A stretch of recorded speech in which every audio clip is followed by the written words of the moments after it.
soal pelarangan makan babi itu sendiri. Saya tahu bahwa mayoritas umat Islam di dunia percaya babi itu haram dimakan. Memang ada perdebatan tentang apakah yang dilarang hanyalah daging babi atau juga seluruh bagian tubuh babi. Tapi terlepas dari itu, saya tahu mayoritas umat Islam percaya babi itu haram. Namun setelah mengatakan itu, kita juga harus tahu bahwa tidak semua umat Islam percaya bahwa babi di masa ini haram dimakan. Salah satu interpretasi bilang bahwa yang diharamkan adalah binatang bernama khinzir. Kata khinzir itulah yang digunakan dalam Al-Quran.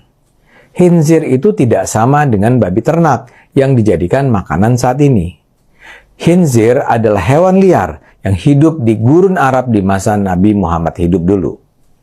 Menyamakan khinzir dengan babi ternak adalah hasil interpretasi yang bisa diperdebatkan. Karena itu kalau khinzir diharamkan, tidak otomatis berarti babi ternak pun diharamkan. Tolong dicatat, saya tidak sedang mempromosikan makan babi ya. Saya tidak makan babi. Tapi ingin saya tekankan, melarang makan babi di saat ini adalah hasil interpretasi juga. Dan kalau ada muslim yang percaya babi ternak itu halal, itu adalah hak sepenuhnya dia.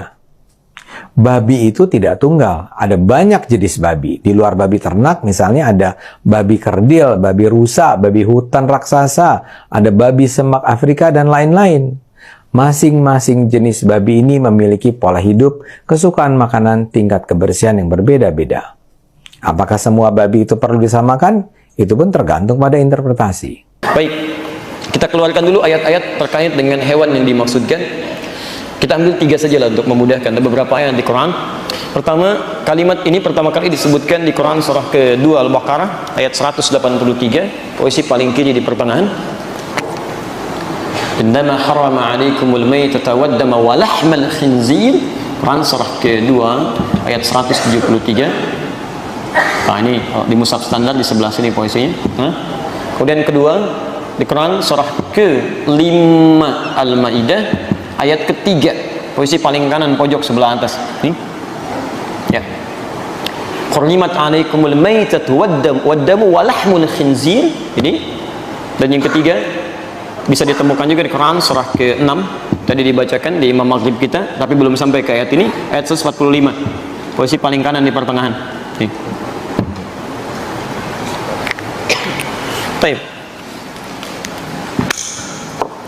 Pertama, sepakat seluruh ulama bahwa hukum babi itu dihukumi haram. Jelas ya? Dihukumi haram. Ingat babinya gitu kan? Dihukumi haram. Baik memakannya ataupun al-intifa' bihi. Ya, menggunakannya untuk kemanfaatan tertentu. Baik memakannya secara langsung atau menggunakan bagian dari babi, baik minyaknya ataupun misalnya lemaknya atau kulitnya untuk dimanfaatkan dalam hal tertentu.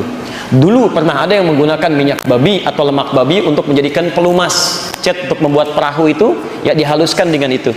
Ya, jadi semua perangkat yang melekat kepada babi maka disifati haram, baik memakannya ataupun penggunaan pemanfaatannya. Sepakat sampai sini? Baik. Sedang status babinya sendiri tidak disebutkan kemudian. Ya, tidak disebutkan apakah dia dalam keadaan suci atau najis. Baik, babinya memang haram. Ya, tapi apakah setiap yang haram itu statusnya berawal suci atau sudah najis pada awalnya? Misal, kita beri contoh misalnya, darah haram tidak? Haram, nggak boleh dimakan gitu kan? Baik, pelan-pelan, najis tidak? Kalau tidak tahu katakan Allahu a'lam. Hati-hati ya, hati-hati. Kalau najis itu artinya kalau kemudian melekat pada diri Anda atau pada badan Anda, maka najis mesti dibersihkan, nggak bisa dipakai ibadah. Nah, sekarang cek, lihat, cek. Kalau darah melekat pada pakaian, bisa nggak dipakai sholat? Tidak, kan najis mesti dibersihkan, kecuali yang tidak ketahuan, kan? Dibersihkan dulu, baru kemudian dengan itu Anda gunakan sholat dengan pakaian yang bersih dari situ. Ya, jelas di sini? Baik, air pipis misalnya. Ya, anak yang sudah mulai makan, najis tidak? Najis, ya, minumnya haram tidak? Halo, haram tidak? Haram sepanjang ada minuman yang baik-baik. Anda ada sirup, minum minuman kencing misalnya kan? Ada gunanya di situ. Taib, baik ketika melekat pada pakaian Anda mesti dicuci dulu karena najis. Jelas ya? melekat pada tangan Anda, cuci dulu karena najis di sini. Nah, sekarang babi itu statusnya najis atau suci dia. Jadi suci hewannya, cuma haram menggunakan dan makannya. Kalau statusnya suci dia, berarti dipegang masih boleh. Jelas ya? Tapi dimakan tidak, digunakan tidak. Uang haram, haram nggak digunakan? Haram. Dipegang boleh nggak? Boleh. Haram nih, masya Allah. Gitu kan? Tidak, Anda pegang silakan aja, nggak ada masalah. Tapi digunakan nggak boleh. Uang hasil korupsi sita oleh negara, simpan sampaikan. Begitu sudah halal kembali, baru digunakan. Tapi sepanjang haram disimpan sebagai bukti sitaan di situ. Jelas sampai sini? Baik, hati-hati ya, pelan-pelan di sini. Nah, sekarang status babi ini bagaimana? Maka Imam Malik mengatakan, cuma Imam Malik. Beliau mengatakan bahwa status babi ini hewannya si suci, tohir. Cuman hukum penggunaan dan makannya haram. Jadi kalau Anda misalnya dalam konteks ini menyentuh babi sepanjang dia bukan bangkai. Kalau bangkai sepakat di sini. Sepakat dia najis dan haram. Kalau bangkai, ini babi hidup ya, babi hidup. Misal ada orang tersentuh, ya bukan sengaja menyentuh. Kalau sengaja menyentuh, ini nggak ada kerjaan juga gitu kan. Baik, misal tersentuh oleh dirinya gitu kan. Kalau pendapat Imam Malik itu dia tidak najis, walaupun hewannya haram. Pendapat Imam Malik. Tapi mazhab yang lainnya, 3 mazhab yang lainnya, baik itu Abu Hanifah dan Imam Asy-Syafi'i dengan Syafi'iyahnya, Imam Ahmad bin Hanbal dengan Hanbalinya, mengatakan babi itu tidak hanya haram tapi najis. Paham di sini? Najis. Artinya kalau itu disentuh atau tersentuh tetap terus dibersihkan dulu, dicuci. Paham di sini? Cuci seperti tadi air pipis yang dicuci, seperti darah yang dicuci, baru kemudian menjadi suci kembali. Tapi persoalannya, apakah najisnya mukhaffafah, ringan, atau mughalladhah, berat? Kalau najisnya berat, mughalladhah, dikiaskan kepada liur anjing. Ingat, bukan anjing ya, berbeda. Ada liur anjing, ada anjing. Kalau anjing itu anjingnya, kalau liur cuma liurnya. Yang najis pada anjing apanya? Liurnya. Jadi boleh nggak pegang anjing? Kalau tidak tahu katakan. Baik. Yang najis pada anjing apanya? Liurnya. Boleh nggak megang anjing? Baik. Awas, hati-hati. Kata Imam Malik, kalau megang anjingnya nggak apa-apa. Tapi kalau kena liurnya itu yang dicuci. Salah satunya menggunakan tanah. Tapi kata Imam Asy-Syafi'i, cerdas sih kata beliau, Anda tidak tahu kapan anjing menjilat tubuhnya. Jelas ya? Kapan anjing menjilat tubuhnya. Jadi ketika anjing menjilat tubuhnya, Anda nggak bisa memastikan di sebelah mana. Makanya untuk berhati-hati, kata Imam Syafi'i, beliau katakan anjing itu najisnya aini, seluruh tubuhnya mengandung najis karena dia bisa menjilat-jilat tubuhnya. Ketika Anda sentuh, mungkin bersamaan dengan itu air liurnya ikut ada di situ. Paham sampai sini? Di sini Imam Syafi'i lebih jeli dalam konteks hukumnya. Nah, Bapak dan Ibu sekalian, kata dari mazhab Syafi'iyah, babi itu termasuk najis mughalladhah. Jadi kalau tersentuh itu, maka dia harus dicuci, yang salah satunya 7 kali cucian itu, salah satunya menggunakan tanah. Jelas di sini? Persis seperti membasuhnya tangan atau bejana yang terkena air liur anjing. Cuci dengan 7 basuhan, diantaranya salah satunya menggunakan tanah. Paham di sini? Sedangkan yang lainnya selain Syafi'iyah memandang bahwa tidak tepat mengkiaskan babi dengan liur anjing, karena berbeda di sini. Beda. Ya, lihat ketika kias disebutkan ataf di Quran, ataf itu mengikutkan hukum pada sebelumnya. Atafnya babi di Quran tidak pernah diatafkan kepada anjing, tapi selalu diatafkan kepada bangkai misalnya, kemudian darah misalnya. Al-Baqarah ayat ke-173. Innama harrama 'alaikumul maitata wad-dama wa lahmal khinzir. Ya, menggunakan diharamkan bagi kalian bangkai, darah. Lihat, darah tadi kan najis kan?